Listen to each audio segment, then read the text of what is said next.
has a far better approach to all this than anyone else in Congress, with the exception of Ilhan Omar, Rashida Tlaib. She's up there with like Ayanna Pressley. I think there's like 3 other congresspersons that are more progressive than she is, but that's it. You're falling into the argument that leftists aren't electable. What? I'm talking about an electable leftist right now. Hello? Are you listening to a different broadcast? Do you think this is the Asmongold broadcast? The f do you mean? You will pet me, whether you like it or not. This is what AOC said when she was asked what she's doing to help Iran. From the very earliest days of this massacre, Oh, I got pee. we have made clear our stance in support of the Iranian people and the protesters who are being brutally persecuted and victimized by this regime. The shocking levels of violence are beyond what is acceptable in any society.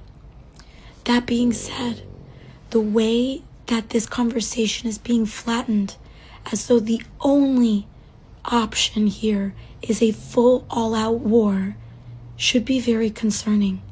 The United States is one of the most powerful governments in the entire world and has a massive amount of tools available to it.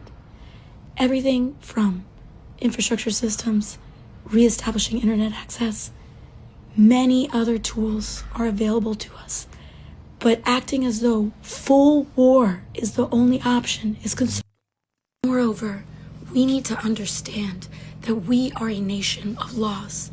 No president can start a war with any country for any reason or any circumstance, no matter how justified you think it is, without going to Congress and gaining Congress's approval.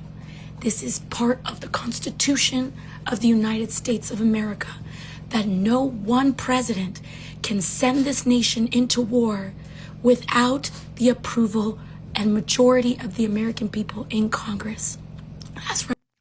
Except we haven't really done that, unfortunately. No president has really done that since George W. Bush. Represented in Congress.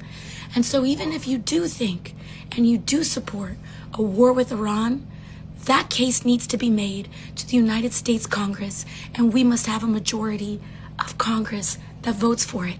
That has not happened, and therefore any war that begins with Iran would be illegal and impeachable.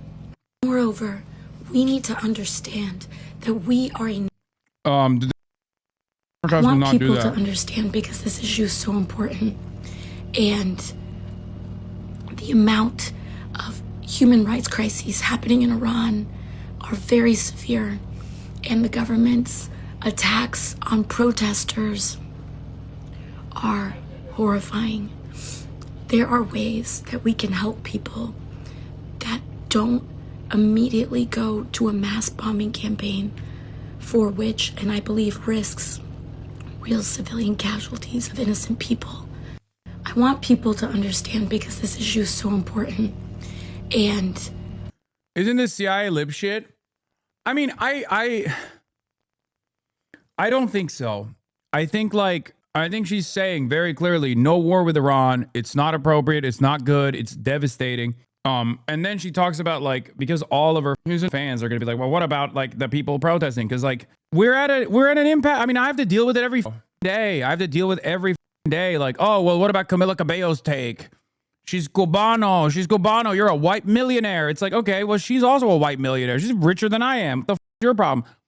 But this is a consistent way to stop having the conversation that you're supposed to be having in this situation. And I think the best way to shoot this down, because AOC's not going to be like, AOC's going to be like, all power to the IRGC. Inshallah, they will win. It's perfectly valid. It's valid for her to bring up the situation on the ground, while simultaneously saying, do you think that's going to help? Do you think bombing Iran is going to help?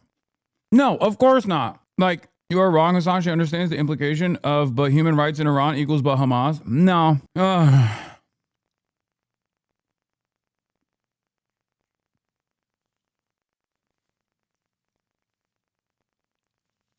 Did you even listen? She asked for CIA intervention. I missed the first part. I actually don't know what she said in the beginning. From the very earliest days of this massacre, we have made clear our stance in support of the Iranian people and the protesters who are being brutally persecuted and victimized by this regime.